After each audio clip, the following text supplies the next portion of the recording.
Hello and welcome to the October Infrastructure Update with Max Burridge and Tiffany Holden. We are here to bring you some updates on what's going on with Whatcom County parks and flooding season, which is on the way, folks. So first off, with some great news about parks development in the city of Bellingham, here is my co-host, Mr. Max Burridge. How's it going, everybody? Yeah, let's start with the fun stuff. The 100-acre wood master plan was just recently approved. That's a 112-acre park that's going to be developed kind of just beyond Fairhaven Park.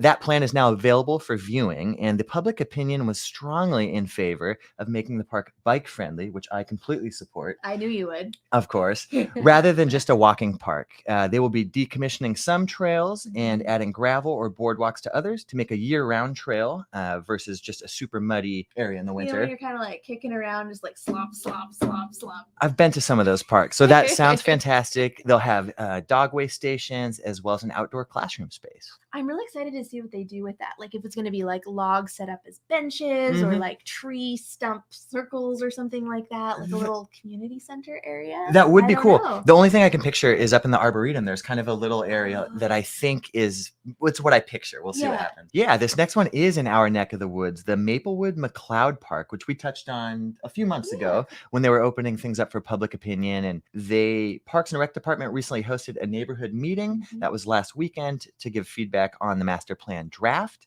It sounds like they're going to be making some revisions to that and reporting back to the Parks and Rec Board on November 9th, and then moving on to City Council on December 12th. I was just doing a little more reading online, and that the construction is expected to take place spring 2023. So nice. Well, that's coming right up then. It is coming up. I love it. I mean, when you look at infrastructure projects as a whole, it's sometimes like design stage next year, construction maybe the year after that. 12 years, that yeah. kind of thing. Exactly. Yeah. So hey, new parks come into the Birchwood area. All right. And you said something about flooding. I sure did. So we all remember what November looked like for us last year here in Whatcom County.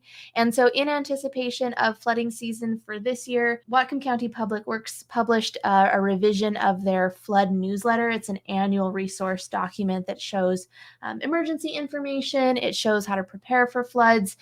There's a map too of the 100-year floodplain here in Whatcom County as a whole, so you can get an idea, especially if you're new to this area, not only of if your home is in a flood area, but are any of the roads that you take to work, for example, likely to be blocked off at some point this fall and winter season. Hannigan and Meridian obviously being two major arterials running through our county, but also considering roads like Birch Bay Linden Road, Badger Road, Noon Road, all of those are big connecting roads to get from Bellingham into other areas of our county. The river and flood page on the county website also includes a list of local businesses that have sand and sandbags in inventory, so that those are available for purchase if you are in a flood prone area. Speaking of flooding and speaking of infrastructure around flooding, the Ferndale levee system has been a project from the city of Ferndale for the last couple of years. It's still in the pre-design stage where they're doing research on what actually is needed to enhance the levee system there on